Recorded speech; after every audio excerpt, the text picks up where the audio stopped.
Assalamualaikum warahmatullahi wabarakatuh. Ikuti dan kunjungi channel YouTube Maulizul Akbar NAD. Subscribe, like, share, komen.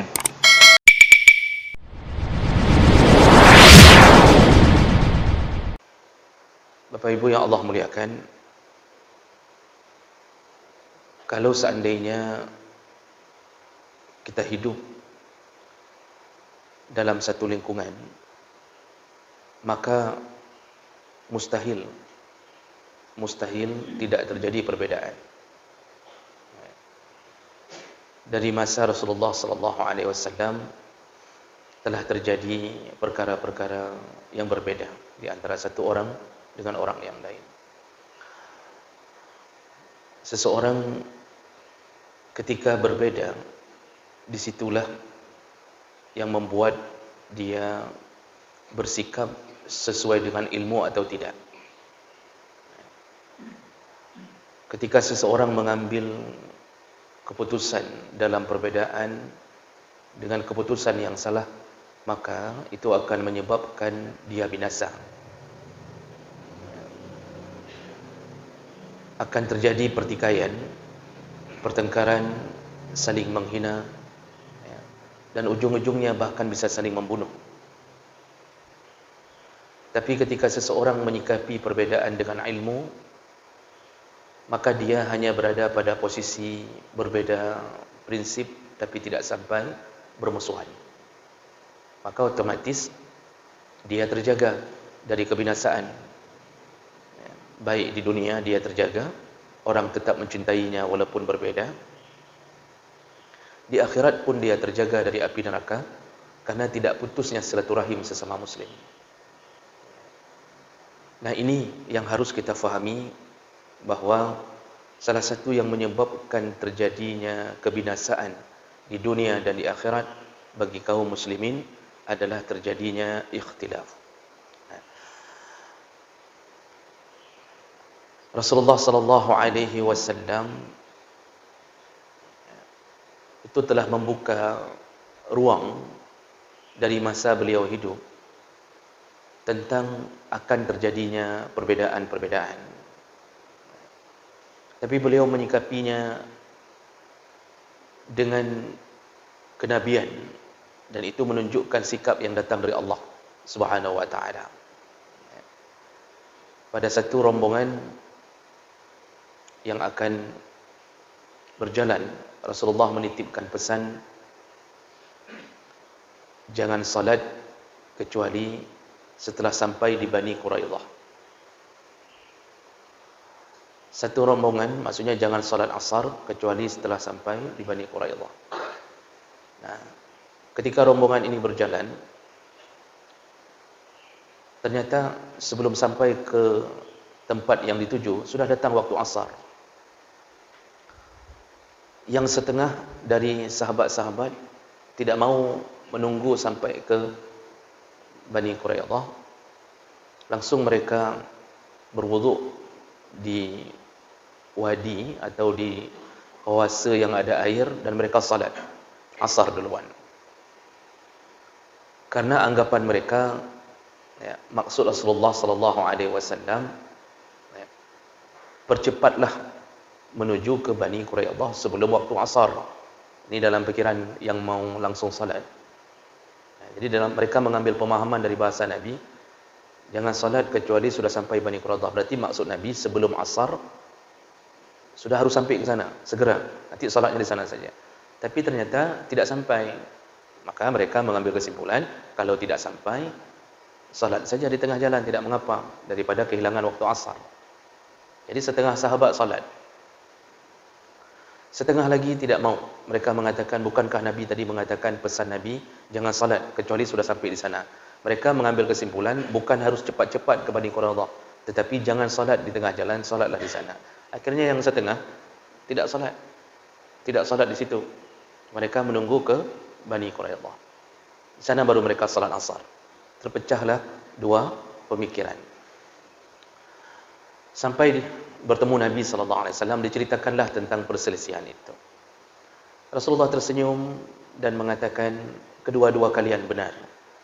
Kelompok pertama yang salat, kalian telah berjihad untuk salat. Artinya kalian takut sekali kalau meninggalkan salat. Kelompok kedua, kata Nabi, engkau telah taat pada kalimatku. Kalian benar-benar tidak mau salat kecuali sampai di sana. Subhanallah, Nabi tidak menyalahkan salah satunya. Ya, hanya gara-gara terjadi ikhtilaf di antara sesama mereka. Ya. Begitulah seorang Nabi mengatasi permasalahan. Namun hari ini Nabi telah tiada. Semua keputusan kita tidak ada yang menengahi.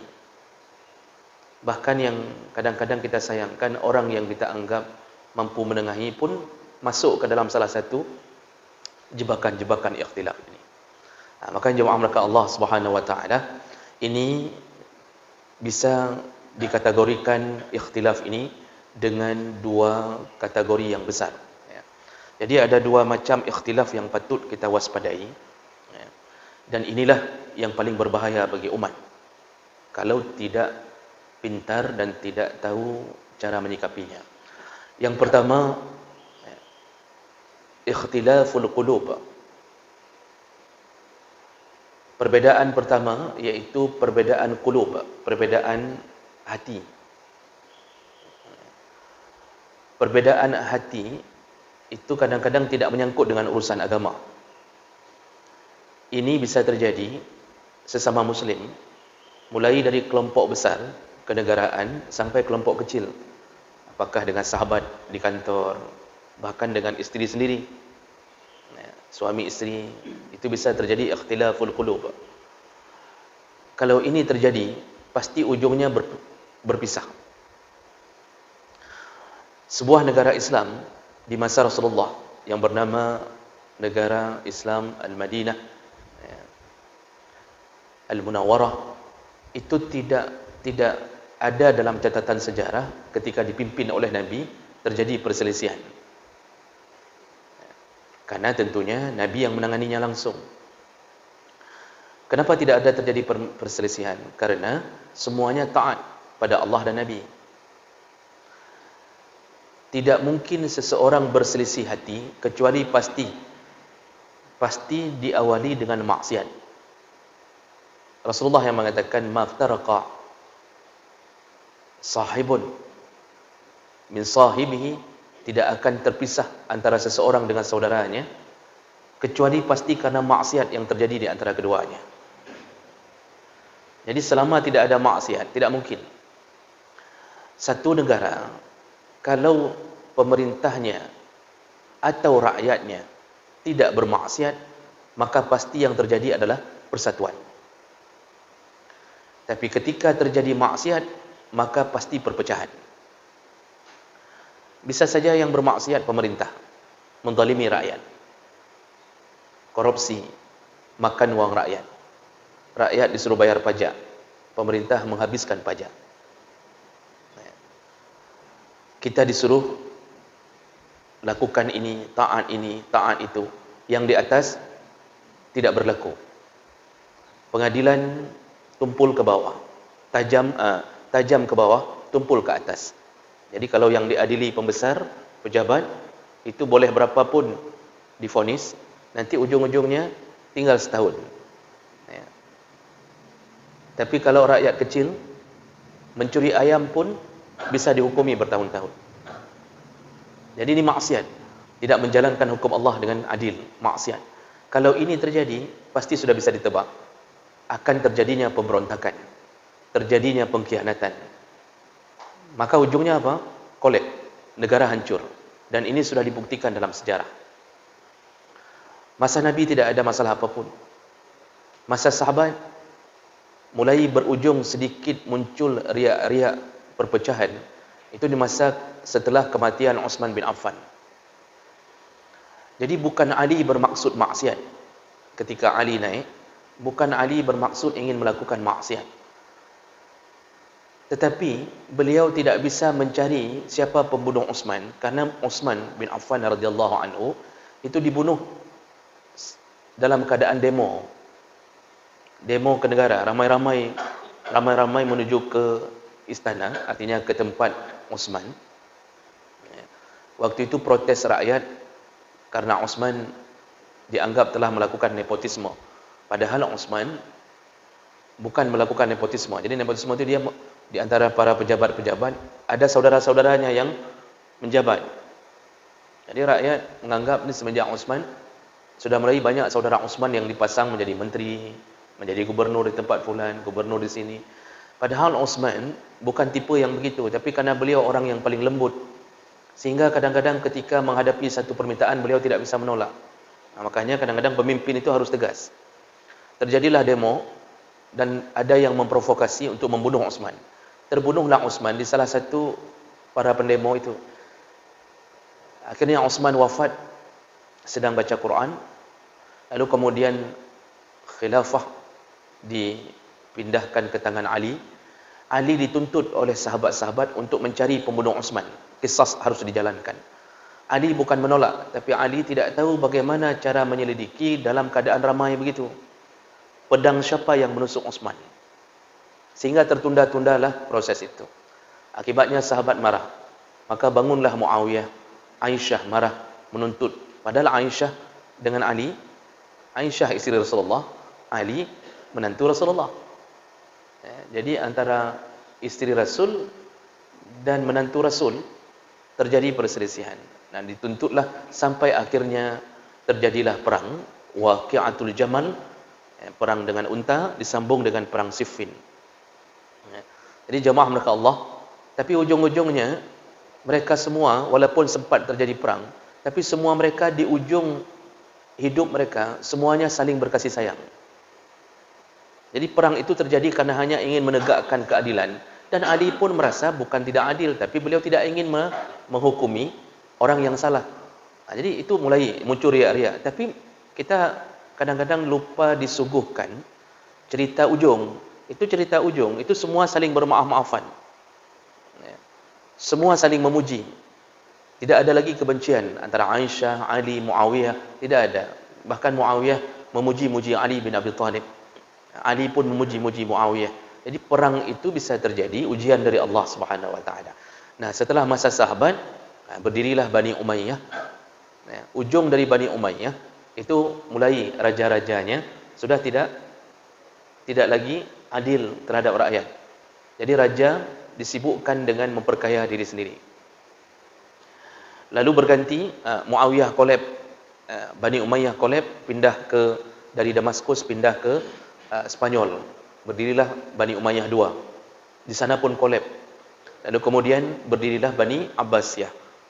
Itu mencapai hampir 500 tahunan berdiri Bani Abbasiyah. Ujung-ujungnya raja-rajanya mengikuti nafsu mereka. Jadi kerja mereka itu hanya mabuk-mabuk. Ini raja-raja Islam di ujung zaman itu. Mabuk, kemudian melacur. Nanti kalau malam diundang pelacur, suruh menari di depan raja. Lalu kemudian dibacakan cerita-cerita 1001 malam. Cerita 1001 malam itu ada kitabnya, Pak. Al-Fulailah wa Lailah. Itu kitab itu isinya dongeng semua. Tapi pintar yang bercerita. Nah, makanya kita mendapatkan sedikit cerita itu waktu kita kecil. Yaitu di dalamnya di antaranya cerita Aladin, ada Iddin. Itu Aladin itu ada Iddin. Lalu dipanggil Aladin. Itu cerita dalam kitab itu. Kemudian cerita Ali Baba, yang membuka pintu dengan sim-sim dalam kitab tersebut. Nah, ini cerita Syahrazad dan seterusnya. Jadi raja sudah sibuk dengan itu, rakyat dia tidak pedulikan. Maka mulai terjadi maksiat. Ketika terjadi maksiat, rakyat berontak dan tidak mendukung lagi negara Abbasiyah, diserang oleh kaum Tartar, Mongol, hancur semuanya. Baghdad bergelimang darah. Perselisihan terjadi pasti karena maksiat. Bisa jadi pemerintah yang maksiat atau rakyatnya yang maksiat. Rakyat tidak taat lagi pada pemerintah yang adil. Kalau pemerintahnya adil, ini semua menyebabkan pecahnya hati. Kita kalau sudah benci, parang kita pakai, Pak. Kita kalau sudah benci, parang kita pakai. Maka semua konflik yang terjadi pasti unsurnya adalah maksiat. Dimanapun, konflik dimanapun, kita telah merasakan konflik itu, Pak. Itu ujungnya kalau kita teliti pasti maksiat. Maksiatnya apa? Ketidakadilan. Apakah ketidakadilan antara pemimpin dengan rakyat atau rakyat yang juga melawan pemimpin yang adil? Pasti itu penyebab-penyebabnya. Jadi ikhtilaf bisa menyebabkan binasa. Dalam kenegaraan bisa binasa. Kalau sudah konflik, itu enggak peduli lagi. Mau isteri kita baik, dibantainya juga. Ada yang perempuan-perempuan yang selalu mungkin salat, itu kalau sudah konflik, kadang-kadang sampai diperkosa. Padahal selama ini beliau menjaga-jaga diri. Tapi sampai begitu. Setelah diperkosa, dibunuh.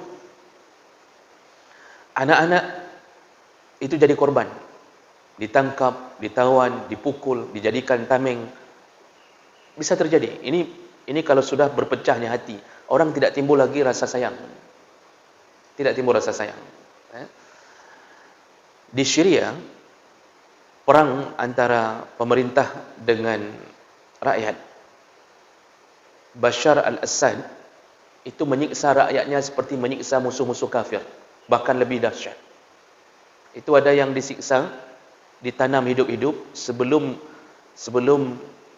tenggelam semua. Itu di tentara-tentara Bashar al-Assad itu mengatakan kepada rakyat yang ditanam itu, kalau engkau mengucapkan Tuhan adalah Bashar al-Assad, maka kami akan melepaskanmu. Jadi disuruh mengakui bahawa presidennya adalah Tuhan. Sampai begitu, Pak. Itu masih ada tayangannya. Bapak lihat tayangannya di internet. Masih dapat, tapi bahasa Arab. Tentaranya mengatakan bahasa Arab. Kasih tahu, coba akui bahawa pemimpin presiden kita adalah Tuhan. Kami lepaskan. Ternyata dia tidak mau mengatakan, dia tetap mengatakan la ilaha illallah. Langsung ditanam hidup-hidup, setelah ditanam ditembak. Jadi setelah tanam kepalanya tinggal sedikit ditembak. Dalam keadaan begitu. Itu contoh kebencian. Padahal sesama Islam ni, ceritanya sama Islam. Kenapa? Maksiat. Tidak ada lain, maksiat.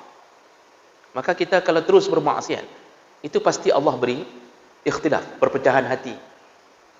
Maka kita hanya menunggu-nunggu waktu. Kalau pemerintah terus-terusan berbohong, ketika rakyat sudah muak dengan berbagai macam kebohongan, pasti yang terjadi adalah kehancuran. Dan hancurnya Pak bisa bertahun-tahun. Kita nanti kalau seandainya na'udzubillah, mudah-mudahan Allah menjaga kita. Seandainya terjadi, kita terpaksa mengungsi, rumah digeledah, dihancurkan, kita mengungsi entah ke mana-mana, tinggal di tenda, WC pun susah, kencing susah, tidur susah, semuanya susah. Dan itu terjadi hari ini. Pengungsi-pengungsi Syria itu melarikan diri ke tenda-tenda, tidak tahu mau berbuat apa, banjir dah. Keadaan mereka hidup hanya di tenda, masak tidak jelas, kadang-kadang bantuan tidak ada. Ini perpecahan hati, sifatnya kenegaraan. Ada yang perpecahan hati dari kelompok-kelompok kecil, bukan negara, sesama kita.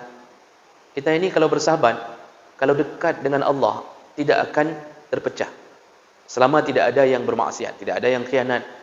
Tapi begitu bermaksiat, langsung berpecah. Contoh, di antara dua sahabat yang selama ini berbaik-baik, tapi ketika tidak bayar hutang, ini bersahabat ni, jadi waktu baik-baik minta berhutang. Kapa pinjam peng kelung tian. Yang namanya sahabat dekat, mana mungkin dia tidak pinjamkan. Dia bilang okeylah, ana pucuk aju. Dia kasih 5 juta, 10 juta. Ternyata sahabat dekatnya ini tidak bayar. Sudah jatuh tempo, ada yang sudah 5 tahun, 10 tahun enggak bayar. Bisa ditebak apa yang terjadi, Pak?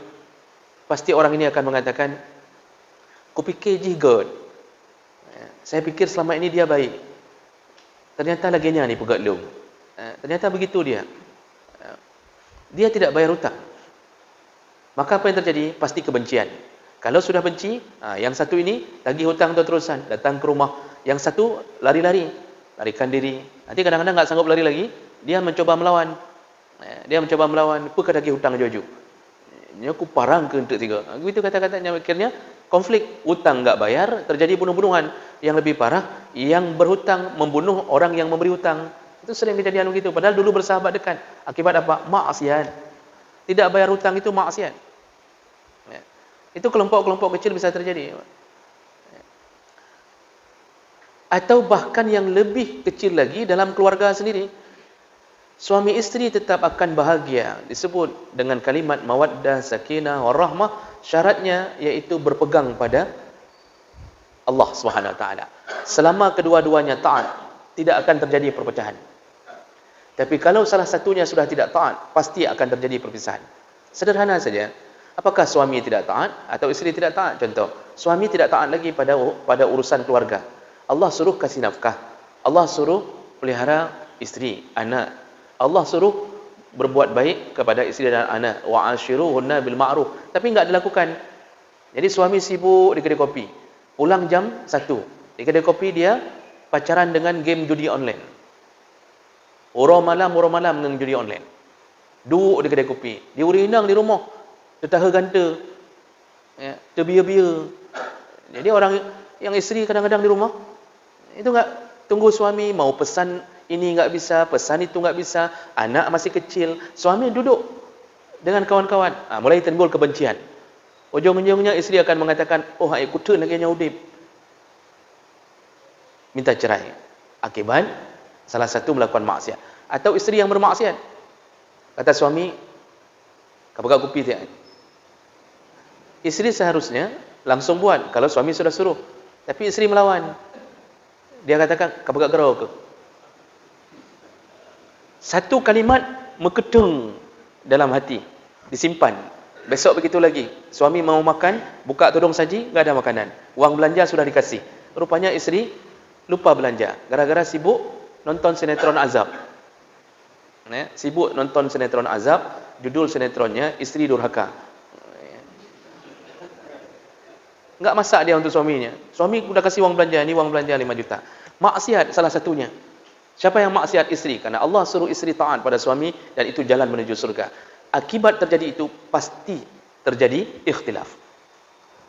Hati hancur. Ketika hati hancur, mulai. Pertama mungkin termenak. Diternak sana, diternak sini. Biasanya caci maki dulu. Dia mengatakan, kalau dia anak jin. Sampai ada yang suami kurang bijaksana, bukan isterinya saja yang dia caci maki. Mamak-mamak isterinya kena. Ikah lagi mak kata dia. Padahal apa salah mamak? Ini udah mulai. Isteri pun enggak tahan. Bukan mamak suami ditenaknya. Mamak dari mamak suami pun kena tenak. Kah kan mak kementang, nek kah pi lagi nyan model. Kah keturunan kah 7-7 mandum paling kita. Model-model begitu. Hancurlah hidup akibat apa? Pecahnya hati. Kenapa pecahnya hati? Maksiat. Enggak pernah ada kasus yang taat-taat ke Allah tiba-tiba jatuh dalam perpecahan. Enggak pernah. Isteri taat, asal suami pulang baru gegerham mentang, sudah sibuk isteri. Baru dia gerham saja, isteri sudah sibuk.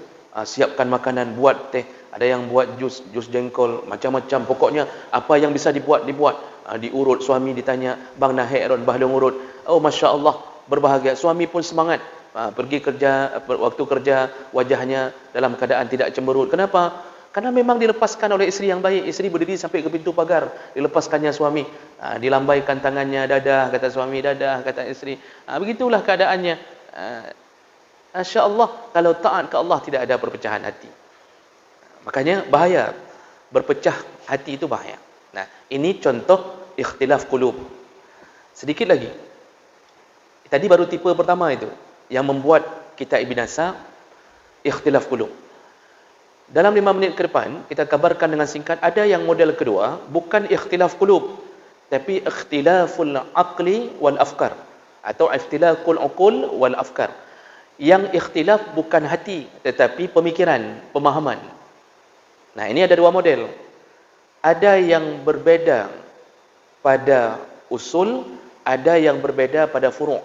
Jadi kita bukan hati yang bermasalah, tetapi pemikiran kita yang berbeda. Yang pertama, model pemikiran berbeda pada usul. Usul ini, usul agama, dasar-dasar agama. Itu kalau berbeda, itu juga binasa dan bisa menyebabkan perpecahan besar. Karena kalau sudah mulai berbeda pada rukun Islam, itu kita pasti membuat kalimat bahwa orang itu sesat. Pasti begitu. Jadi kalau ada yang mengatakan Allah bukan Tuhan,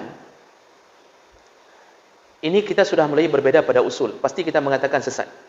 Kalau ada yang mengatakan salat tidak wajib, itu beda usul. Pada dasarnya beda. Pasti masuk golongan sesat. Makanya semua yang sesat-sesat, yang kita vonis sesat, itu bedanya pada usul. Itu pasti sesat. Orang Syiah itu bedanya pada usul dengan Ahlus Sunnah wal Jamaah. Jadi orang Syiah itu sampai berani mengkafirkan Abu Bakar, Umar, Utsman, menyebut mereka al-jibti wa taghut, iblis, syaitan. lalu menyebut isteri Nabi Aisyah pelacur. Mereka menyebut isteri Nabi Aisyah pelacur gara-gara Aisyah Nabi sibuk dengan urusan Aisyah. Karena Aisyah pun anak Abu Bakar. Lalu mereka menyebut Hafsah pun dengan hal yang sama. Jadi ini sudah mulai beda pada akidah, sudah mulai beda pada urusan-urusan yang pokok. Maka kesesatan itu terbawa sampai Nabi mengatakan umatku terpecah menjadi 73 golongan. Yang selamat cuma satu, iaitu Ahlus Sunnah wal Jamaah. Sahabat bertanya, "Man hum Ahlus Sunnah wal Jamaah?" Siapa mereka ya Rasulullah yang engkau maksud dengan Ahlus Sunnah wal Jamaah? Maka Rasulullah mengatakan, "Ma ana alaihi wa ashabi," iaitu yang ikut jalanku dan sahabat-sahabatku. Makanya muncullah kelompok-kelompok yang sesat. Para ulama sudah menghitung dari dulu, itu sudah sampai pada 72, karena satu yang selamat. Satu yang selamat. Itu hitungan-hitungan mereka macam-macam. Karena dari dulu sudah banyak muncul kelompok-kelompok sesat, Pak. Ada Jahmiyah, ada Mujassimah, ada Syiah, ada Qadariyah, ada Mu'tazilah. Itu mulai dulu itu sudah muncul. Nanti muncul cabang-cabangnya. Mu'tazilah muncul cabang-cabang sampai hari ini. Itu ada kelompok jaringan Islam liberal. Itu mulai memain-mainkan ayat dengan pikiran mereka masing-masing. Nah, kelompok sesat ini akan terus berkembang. Jadi 72 golongan bisa jadi kalau kita hitung-hitung Pak sudah lebih. Sudah ratusan kelompok sesat yang pernah muncul. Dan yang lebih bodohnya lagi, Menteri Agama baru-baru ini mengucapkan hari raya kaum Bahaiyah. Salah satu agama sesat yang diberi selamat oleh Menteri Agama ini, iaitu kelompok Bahaiyah. Padahal dari dulu sudah divonis dalam kitab-kitab Al-Milal wan Nihal, itu Bahaiyah termasuk kelompok sesat. Dan ini akan terus berlanjut Bapak Ibu. Ini kalau sudah ikhtilaf pada usul, itu pasti sudah sesat dan binasa. Binasanya apa? Ujung-ujungnya diperangi. Jadi mereka membinasakan diri sendiri, ujung-ujungnya diperangi. Saya pernah bertemu dengan seseorang. Ketika waktu maghrib, saya ajak solat. Saya bilang, "Bang, kita solat dulu." Dia mengatakan, "Oh enggak, mengapa Ustaz solat dulu?" Saya lihat dia duduk di luar, jadi di luar ruang tamu, dia duduk sendiri, lalu dia sedikit memejamkan mata. Setelah saya solat, saya tanya, "Kalian sembahyang?" "Udah solat." Dia mengatakan sudah solat. Saya aneh kapan dia solat. Tapi karena tidak ingin menyinggung perasaan, karena dia sedang berada di tempat kita, akhirnya saya tidak perpanjang, karena saya ingin selidiki dulu. Saya tanya-tanya ke orang yang lain, "Apa ini orang ini? Kenapa kok bisa begitu?" Ternyata dia bukan meninggalkan salat begitu saja. Dalam pemahaman dia, salat itu boleh diganti dengan hanya tafakkur. Jadi dia duduk sebentar, menutup mata, tafakkur. Bertafakkur memikirkan Allah, dianggap itulah salat yang sebenarnya. Dia sudah masuk ke dalam kelompok eling, Bang. Dulu sempat muncul kelompok eling, itu hanya dengan eling, ada yang nanti malam-malam tertentu bakar lilin, lalu bertafakkur eling. Itu kelompok sesat hari ini masih muncul, Pak. Dan saya sudah bertemu dengan orang-orang tersebut. Ini kesesatan ini membuat kita mulai timbul perasaan antipati kepada orang ini. Nah, ujung-ujungnya nanti akan binasa. Binasanya siapa? Mereka yang tersesat, dibredel, kadang-kadang dipukuli oleh rakyat. Nah, macam-macam terjadi. Syiah di Madura itu sampai diusir massa. Begitu-begitulah keadaannya. Nah, ini ikhtilaf pada usul nggak bisa ditoleransi. Yang terakhir, ikhtilaf pada furu', pada cabang. Ini yang perlu kita toleransi. Ikhtilaf pada furu' akan terjadi pada semua kita sesama Ahlus Sunnah wal Jamaah, dan itu tidak bisa dihindari. Karena urusan ini urusan fitrah. Kita punya akal, punya pikiran. Ulama-ulama yang bijaksana, saleh, mereka berbeda. 4 mazhab, semuanya saleh, saling berguru. Imam Malik, Imam Syafi'i berguru ke Imam Malik, Imam Hambali berguru ke Imam Syafi'i. Tapi pada prinsip mereka berbeda. Ketika mengambil hukum, mereka berbeda. Ini ikhtilaf pada furu'. Ini enggak boleh dibawa kepada kehancuran. Jalan keluarnya yaitu bukalah, lapangkan dada ketika saudara kita tidak sama dengan kita. Nah, ini enggak mungkin enggak terjadi. Pada kunut subuh, saya selalu mengucapkan, Imam Malik, Imam Syafi'i mengatakan sunnah kunut subuh. 2 imam mengatakan sunnah kunut subuh. Imam Hanafi, Imam Hambali mengatakan tidak ada sunnahnya kunut subuh. Dan ternyata kalau kita baca lebih dalam, kedua-duanya mengambil hadis-hadis Nabi sallallahu alaihi wasallam. Imam Syafi'i mengambil hadis Nabi yang mengatakan tentang Nabi tidak pernah meninggalkan kunut subuh sampai meninggal dunia.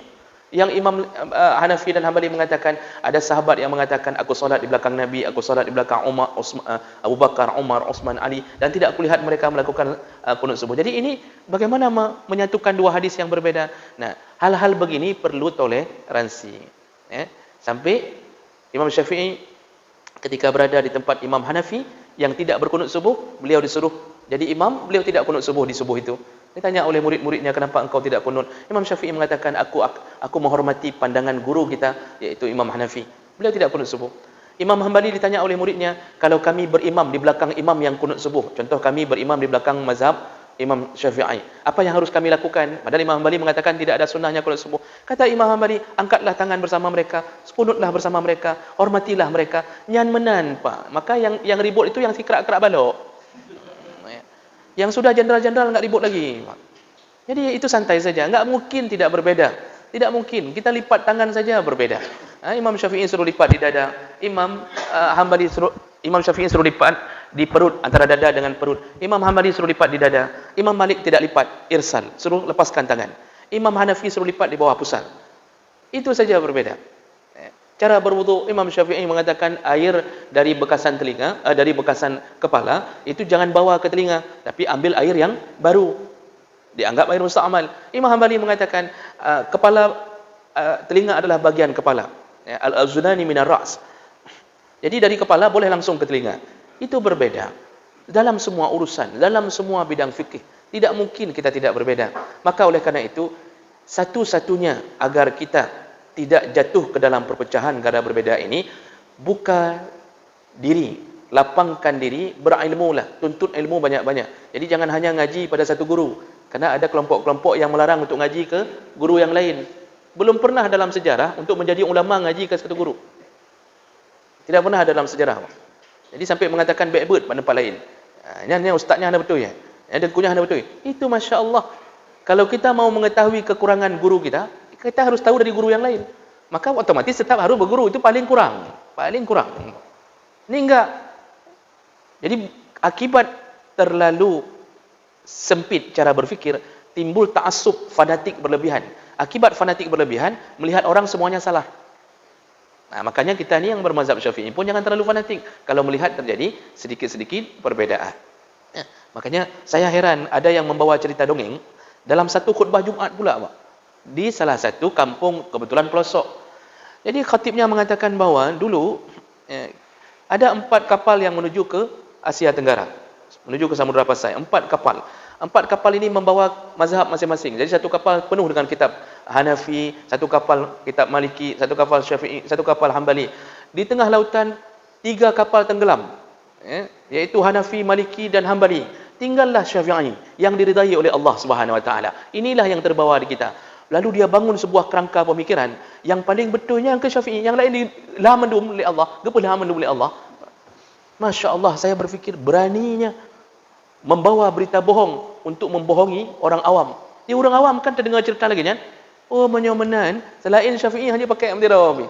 Subhanallah. Ini akibat ta'assub berlebihan. Jadi hati-hati, kalau sudah berlebihan kita hancur, terjadi perselisihan. Baik, inilah yang perlu kita renungkan kembali dengan permasalahan atau perkara yang membinasakan, salah satunya adalah ikhtilaf.